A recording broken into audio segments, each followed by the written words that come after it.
Chapter 3, Exercise 30. Assume that f is a function mapping the power set of A into the power set of A, and that f has the monotonicity property. That being that if x is a subset of y, which is a subset of A, then f of x is a subset of f of y.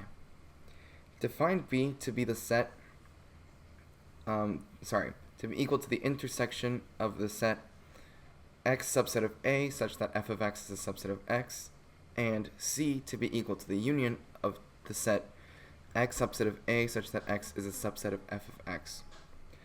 Part A, show that f of B is equal to B and f of C is equal to C. Part B, show that if f of x is equal to x, then B is a subset of x, which is a subset of C.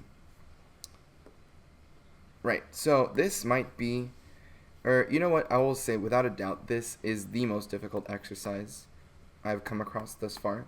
It took me a very long time to solve. I actually woke up early today just so I could solve it before I went to work. So yeah, it took some pretty serious brain power, but we got there. I think it's because this requires you to not just... Okay, I think most proofs so far in the book usually just required you to follow a series of steps, and you don't really have to look back, but this proof involves some sort of what I'm going to call backtracking. And I'll show you just exactly what I mean by that. Okay, so first we're going to prove that f of b is equal to b, and give me 1 second.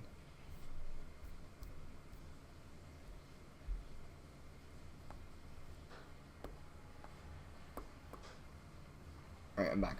So, it's just the pen sometimes lags too much. So I have to restart the app. Okay, so f of b is equal to b, and as usual we have to show that f of b is a subset of b, and that b is a subset of f of b. So let's first show that f of b is a subset of b. But before we do that, we have to get one important fact out of the way. So, fact. And then it's going to be that for all x in the set x subset of A such that f of x is a subset of x, B is a subset of x. And now, for a proof of this fact, let's suppose little x is in B. Then little x is in the intersection of x subset of A such that f of x is a subset of x. So for all x in x subset of A such that f of x is a subset of x, little x is in big X. So for all x in that set, or rather, B is a subset of x. That's a pretty important fact that we'll use later on, very soon actually. Alright, so let's show that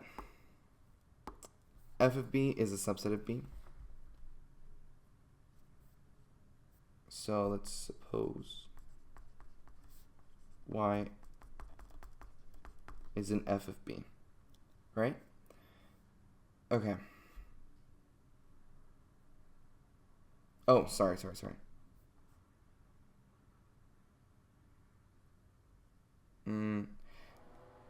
Actually, looking back at my notes, I don't know if this is the fact that I want. I actually want to extend that argument a little bit further. Okay. By F's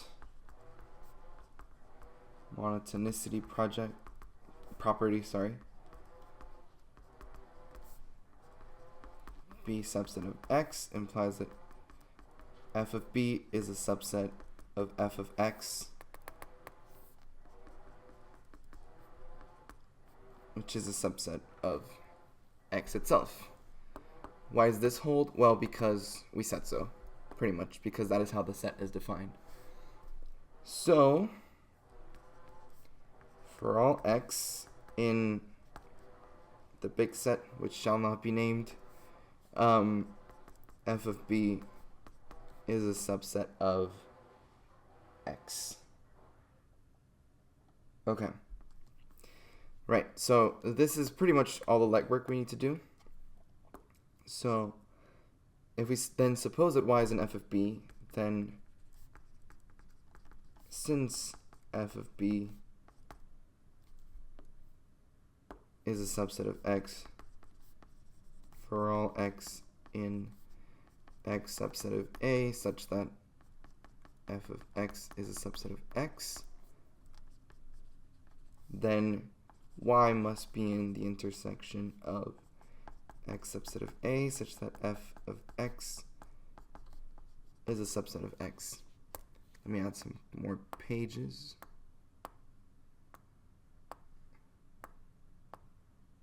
That should be enough. Okay, so we just said that y is in the intersection of this thing, aka B, right? So y is in B, and thus f of B must be a subset of B. Alright, cool. And now here's where the tricky part comes, because the two proofs kind of like go hand in hand, right? Then by f's, and I'm just gonna, I don't even know if this is the right place to put the annotations for the proof, but I'm just gonna say this is where the other side of the inclusion starts. So by f's monotonicity property. Now, I know what makes it difficult. It's the fact that in order to prove this side of the inclusion, you need to prove this side. Whereas I think in most other proofs where you're trying to prove set equality, you can do either. And you don't really need the information from the other. But yeah, that's what's tricky about this one. Okay, so by F's monotonicity property, f of B being a subset of B implies that f of B is a subset of f of B. I'll let you think about that one for a second. Right, so f of B must be, oops, wrong symbol, in the set of X subset of A such that f of X is a subset of X, because again f of B is a subset of f of B. Right, and we established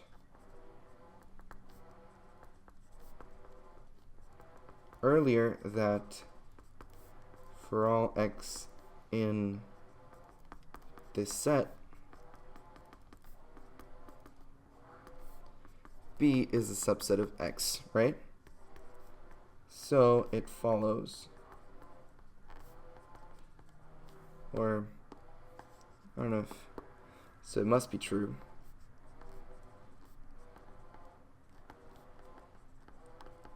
that B is a subset of f of B, if indeed f of B is in the set. Right. And then finally, equality. Thus we conclude that f of b is equal to b. Okay, so yeah, it's a lot of referring back to old notes and using previous facts you've proved. And yeah, this one's difficult. It's very tricky. So if you didn't get it your first time, then it's okay. I didn't either. Okay. Now part 2, and how did I structure this? Okay. That f of c is equal to c. And this one's pretty similar, I would say. Let's do this.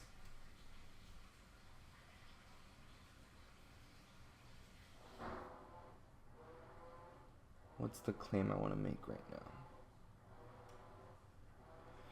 Yeah, so the key fact here is that for all x in the set of x subset of A, such that, oh, by the way, one key important fact here is that since f maps the power set of A to the power set of A,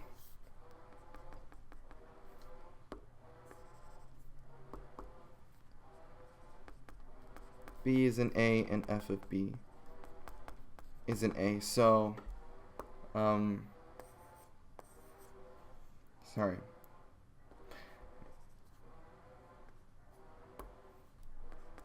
B is in the power set of A, and f of B is also in the power set of A. So B is a subset of A, and f of B is a subset of B. Just in case you were wondering about that tiny detail. Okay. Sorry, the proof's all over the place, but let's keep going. So for all x in this set, x subset of A such that x is a subset of f of x,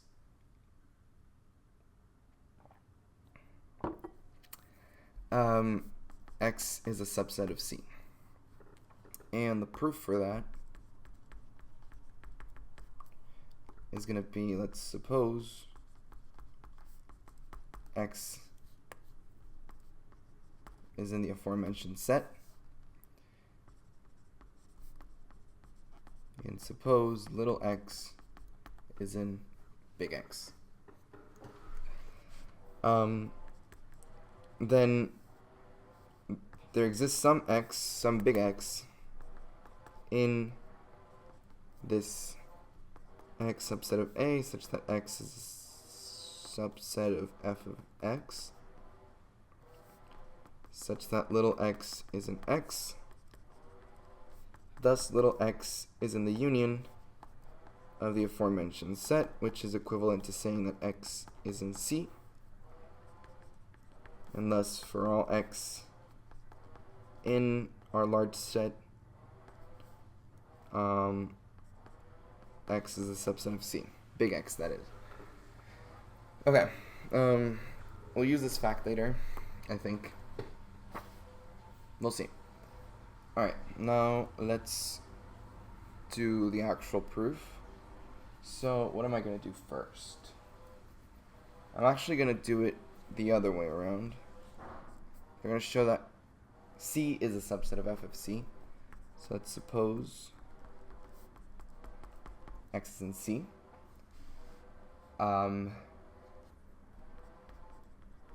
Then what?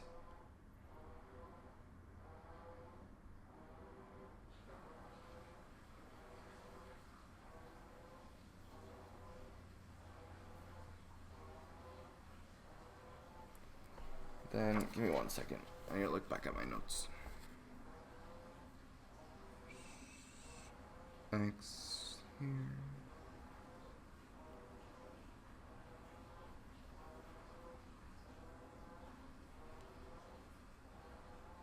Alright.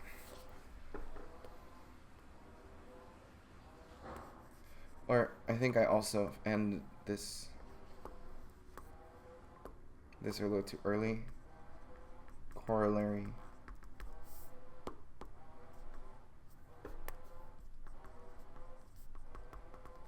by F's monotonicity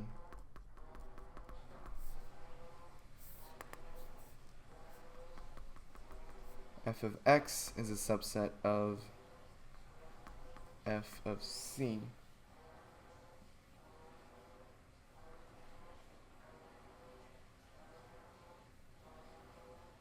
okay.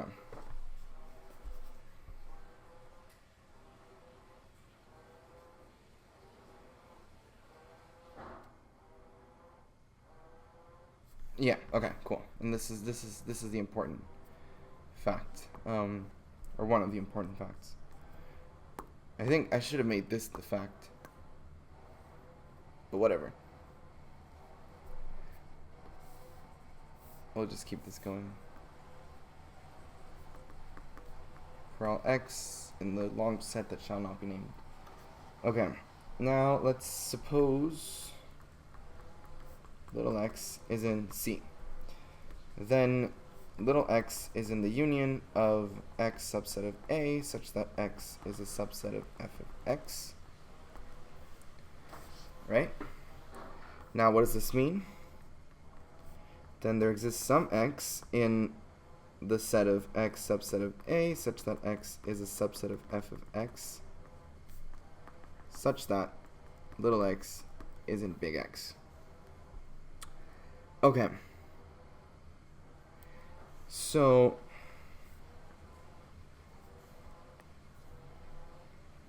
or rather, since big X is a subset of f of big X, x must also be in f of x. And by the corollary above,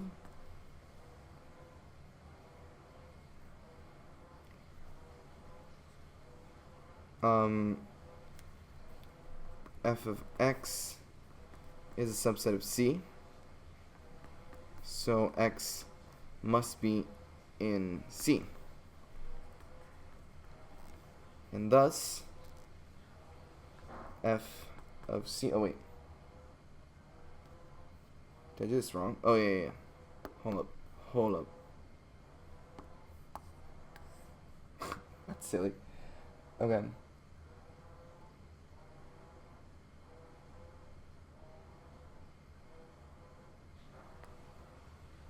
Oh, no, yeah. Okay. By our claim above, f of x is a subset of f of C. Yes. Yes. Okay. For all such x. So, little x must be in f of C.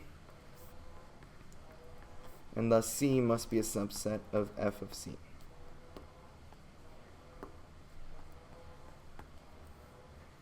There we go. Okay. And now we're going to do the inclusion forwards. So let's suppose y is in f of C.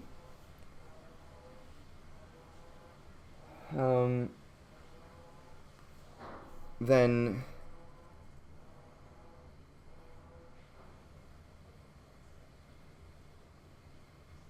what do we know? Oh yeah, we established that C is a subset of f of C. So C is in the set of x subset of A such that C, or rather x is a subset of the function of itself. Thus, there exists some C in, or rather, there exists some x in x subset of A such that x is a subset of f of x such that little x is in big X, just as a side annotation, x being equal to C. So little x must be in the union of x subset of A such that x is a subset of f of x So, or in other words,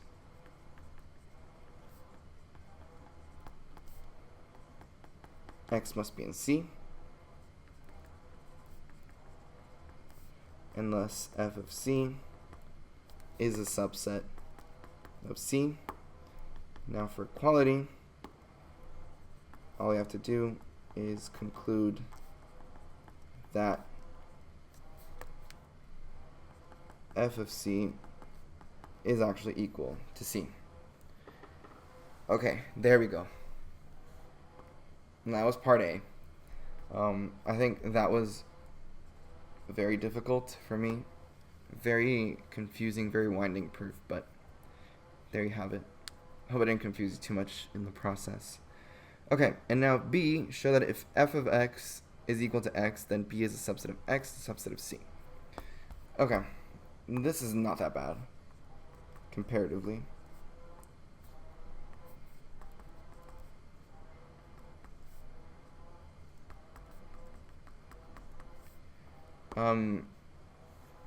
Yeah. So, let's suppose, or rather, let's assume that f of x is equal to x.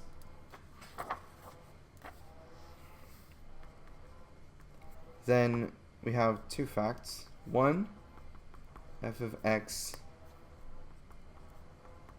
is a subset of x, and two, x is a subset of f of x. And I think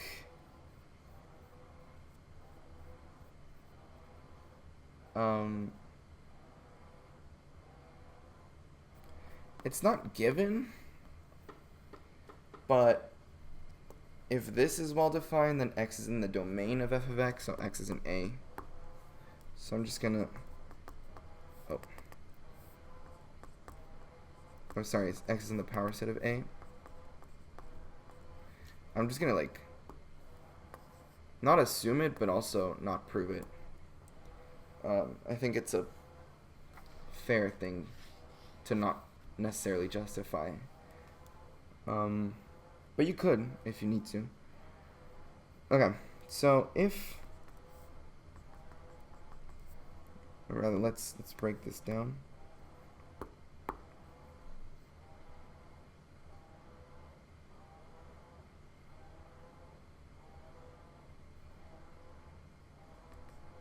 Here, if f of x is a subset of x, then x is in the set of x subset of A, such that f of x is a subset of x. Then by our fact in part A1, I think,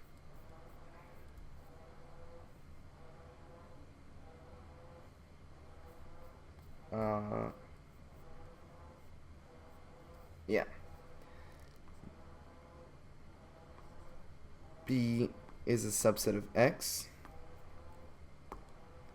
and then 2, if x is a subset of f of x, sorry, then x is in the set of x subset of A, such that x is a subset of f of x. And then by our fact in part B, no, sorry, A2, x is a subset of C, and then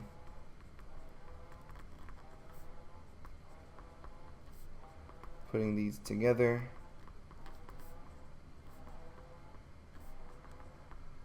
we have that B is a subset of x, which is a subset of C. So it follows that assuming that x is equal to f of x leads you to concluding that B is a subset of x, is a subset of C. Oh.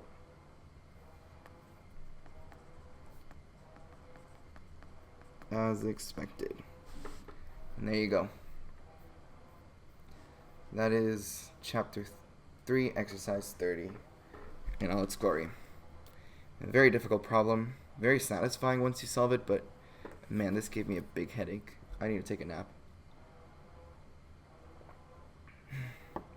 Alright, I hope this was helpful, and I will see you in the next video. Bye-bye.